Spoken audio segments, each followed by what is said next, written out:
pass budgetary measures according to the rules through the Senate with 51 votes and not 60.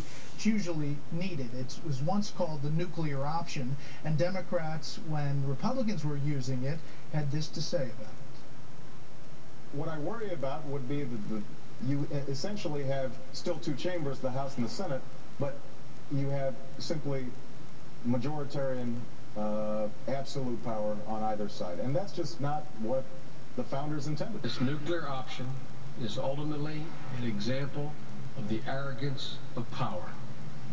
It is a fundamental power grab. I say to my friends on the Republican side, you may own the field right now, but you won't own it forever. And I pray God when the Democrats take back control, we don't make the kind of naked power grab you are doing. This is exactly what the filibuster does. It encourages moderation and consensus.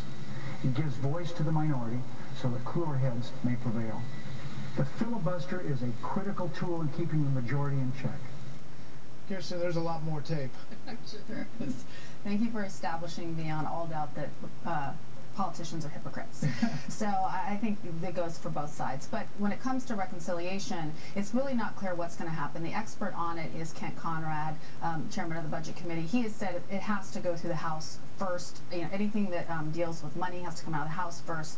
The House doesn't want to do that because, of course, they don't want to have to do another vote where they're walking the plank again on something that may not even become law. So they're saying, no, the Senate has to go first. And the White House is, at least behind closed doors, and you know, I don't know if they've come out publicly yet, have pretty much decided that they're going to push reconciliation. The question is, how are they actually going to do that in a situation where the House is not going to go first? They do not want to go first. How can they make them go first? I mean, that's really the question. But when Conrad was told today that the House is insisting on going first, he said, fine, then it's dead. Yeah. That's not an insignificant comment coming from somebody like Kent Conrad. So if you're going to put percentages, Charles, on the reconciliation process, the nuclear option working,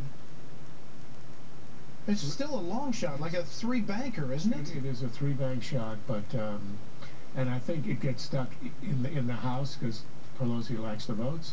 In the Senate, because it allows the Republicans endless amendments.